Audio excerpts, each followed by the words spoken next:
So last week, I saw The Moment, and I've never really mentioned this on this channel because it's a film channel, but I am a massive Charli xcx fan. Ever since a kid, back when True Romance first came out, all the way up to now with Brat. She's phenomenal. And now having seen The Moment as a fan, it was a blast. But the movie isn't only good because it's funny and fun for fans. It's also very personal, filled with hidden references to Charli's personal life and career, and also very symbolic. And that's what I'm making this video for. In this video, I want to break down every single celebrity and influencer cameo, every fictional character who represents a real person in Charli's real life, every subtle detail that references a real event in Charli's personal life and career, and the overall symbolism and messaging the film is trying to capture artistically about Charli's most vulnerable and personal feelings. So to break this movie down, we're going to use 3 themes. 1, pressures of reinvention, where we'll discuss the background on the Brat album, the inspiration for the film, the intro montage cameos, the symbolism of the opening dance sequence, the nightclub cameos, and the inspiration for Rachel Sennett's character. 2, commodifying artistry, where we'll discuss the Brat credit card, the Vogue What's in My Bag reference, the inspiration for the Johannes character, and the inspiration for the Celeste character. And 3, fear of obscurity, where we'll discuss the Colbert interview scene, the spa scene, the symbolism of the Kylie Jenner scene, the Crash album reference, the credit card scandal cameos, and finally, the symbolism of the ending, and the Taylor Swift jab speculations, and so much more. Hope you enjoy.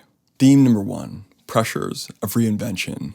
So the best thing to do to start this analysis is give a little bit of background on Charli and the Brat album, because it plays an integral role for this film regarding the themes and the many references. So if you have any interest in this movie, I'm sure you're aware of Charli xcx, a UK pop artist who's been releasing albums since 2013. In all these years, she's certainly been very successful with breakout singles like Boom Clap and Break the Rules, major features like Iggy Azalea's Fancy and Iconopop's I Love It, and then really coming into her own, dominating the alternative and hyper pop genre with projects like Vroom Vroom, Pop 2, Charli, and How I'm Feeling Now, popularizing the sound across the world, influencing countless emerging and mainstream artists. However, even though Charli's done so well for herself to garner such a loyal fan base, she's never been a complete commercial mainstream success like some of her peers. She's always been a little niche in popularity. But then when Brat finally released in 2024, that definitely changed. The singles, the branding, the album's music itself somehow birthed this viral Brat culture in music, art, fashion, and self-expression that just seemed to slingshot Charli into the mainstream world, easily being her most successful album yet. And the crazy thing about this isn't at all a sellout, not in the very slightest. When you simply look at the color scheme and the text font of the album cover and the marketing campaign, and then listen to the music itself, there's nothing like this. The visual inspiration is from 2007's Smiley Face, which Charli's a massive fan of. Charli's authenticity is still entirely intact. And when you make an album that's 100% authentic to you and then is universally praised by critics and adored by a rapidly growing fan base and transcends itself into mainstream media, pop culture, and even politics, that really is a moment. A moment that can be very overwhelming, while also very scary to let go of. And that's exactly what this film is about. Charli herself breaks this down in an interview with IndieWire. I was thinking of how I could put a spin on the long-form film about what I had experienced through the album cycle. This is where I landed, this satirical take on not only the music industry, but myself. This kind of idea of external pressure, other people's projections of me being put upon me, whilst also me, myself, being kind of like, who am I? What do I want? Everything's changing. I have everything I've ever dreamed of, but now it feels meaningless. All that's left to do is lose it. All those existential thoughts that I think anybody has when they go through this period of change in their lives. And something very important that Charli adds in these interviews is that this film is in no way a direct representation of reality. It's a mockumentary, blending some real events and figures in her life with some very fictionalized events and figures in her life, altogether capturing the voices, temptations, sentiments, and emotions that Charli was experiencing all throughout the Brat album cycle. So now let's get into those specific scenes and references in the film to break down what they all mean and refer to from the very beginning all the way to the very end. So the film opens on an intro montage capturing all the recent Brat hype, celebrating all of Charli's success, and here we have many references to real events. We get the news clip of Kamala Harris, which is a reference to Charli's 2024 tweet, "Kamala is Brat." The viral tweet influenced Kamala to embrace Brat summer within her presidential campaign, a temporary marketing rebrand with Brat green backgrounds, Brat text fonts, and Brat lyric-related catchphrases on social media. There are also clips of the Apple dance created by TikToker Kelly Hayer to the Brat track Apple, eventually reaching Charli, who posted the dance with Troye Sivan and her tour photographer Terrence O'Connor, then spreading to celebrities and fans all over the world. We also see Anthony Fantano, also known as The Needle Drop, possibly the most popular YouTube music critic who infamously disliked a lot of Charli's music early on in her career, but having listened to her recent work, did a complete 180, giving Brat one of his incredibly rare perfect 10 out of 10 scores, and naming Charli as his favorite musical artist in 2024. We also briefly see Zachary Hurricane, also known as the Swiftologist, a YouTube and social media video essayist who analyzes music and pop culture. For example, documenting the friction and falling out between Charli and Taylor Swift. And while he is known to be the #1 Swiftie on the internet, his takes are very measured and thoughtful and open-minded, allowing himself to honestly praise the iconic longevity of Brat Summer in his videos and agree to be in Charli's movie. But to symbolically remind us of the reality of Charli's experience, so much of this celebratory audio is paired up with visuals of her at her loneliest, sitting alone at the back of a set cart or smoking alone on the balcony of her hotel suite. Also, in the very symbolic introductory sequence, the film opens up with this strobing visual of Charli performing across the stage floor in typical Brat fashion. And at first, the moment feels iconic and exciting for any Charli fan watching. But shortly after, when the lights go out and the music stops, we hear she's out of breath and exhausted from what we now know is a rehearsal. Such an opening sequence establishes the demands of superstardom, and more importantly, the vulnerability Charli plans to let us in on in this film. And we do have a few other celebrity cameos still in these early moments of the film. For example, the nightclub party scene where we see Shy Girl, a fellow UK experimental pop artist who's collaborated with and opened for Charli on the Sweat Tour in 2024. We also see A.G. Cook DJing in this scene, a top producer and co-writer for Charli who played a major role in helping Charli shape her sound. He's all over the Brat album and composed the music for this movie. We also, in this scene, most notably see Rachel Sennett, and Rachel is playing herself, Rachel Sennett, but the conversations between her and Charli aren't based on any particularly real events. The two of them clarified in many interviews on the press tour, Rachel's team didn't demand any digital retouching of an acne breakout, and the character was more meant to represent a common figure in the entertainment industry that Charli has encountered over her career. The type of co-star or collaborator who has excessive demands and gives backhanded compliments like Rachel's character does. Rachel's personality and persona is just the perfect tool to comedically satirize that kind of person. And there's still many more characters, cameos, and references we haven't touched on yet, so let's get into those. In theme number 2, Commodifying Artistry. One of the most obvious themes in the movie is the battle between capitalism and artistry. As Charli says in an interview with Collider, it's very funny, the view that people have about the connection between art and commerce, and what artists do that people think is genuine or for money. And I think it's fascinating because I think we're in this time now where the line is so thin. And Charli's completely right here. More than ever has our art and our business become so tightly infused. We literally have a term for it at this point, content. And of course, on top of this, brands and record labels are always finding new avenues to market a product through the art of an artist. And when Brat released, Charli described how far more than ever she's been bombarded with different kinds of pitches to sell product after product through the Brat brand. And the film captures this feeling with the presence of the record label, Atlantic Records, which really is the record label Charli released Brat under. And we see a few examples of these efforts like the Brat credit card with Howard Sterling Bank. Howard Sterling Bank is completely made up and the car doesn't exist in real life. But it's such a super clever, meta, oxymoronic detail in the film because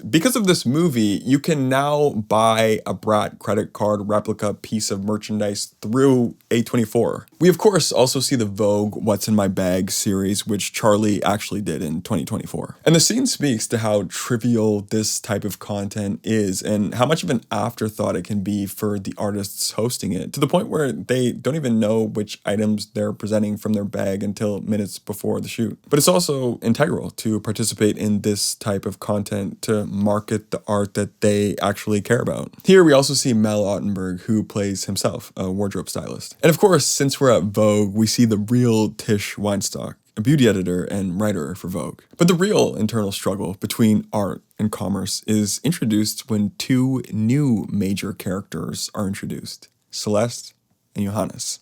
Johannes, of course, represents the commodification side, and Charli describes who this character was inspired by in her interview with Fandango. For the character of Johannes, I think he is kind of a representation and an amalgamation of different people who I've come across in my time within the music industry. He's a guy who kind of thinks he gets it, but he doesn't get it. And Johannes clearly reflects the professionals in the music and entertainment world who are trying to appeal to the lowest common denominator to maximize the number of paying fans. Tim even mentions he invented The Masked Singer, a widely accessible, family-friendly cable TV show, which to a Charli fan would likely appear pretty corny. It's also mentioned he's in the middle of a legal battle with Demi Lovato's team, claiming he now owns her tour. This detail has no specific tie to a real lawsuit with Demi. It just humorously enhances how selfish and greedy a capitalistic-minded character like him can be. Celeste, on the other hand, represents Charli's artistry. She's likely loosely based on Imogen Strauss, who's been Charli's real creative director for years, including the recent Brat rollout and the Sweat tour. Charli, of course, puts all of her trust in Imogen with new ideas for visual branding, stage design, lighting, choreography, and overall aesthetic, just like she does with Celeste in this movie.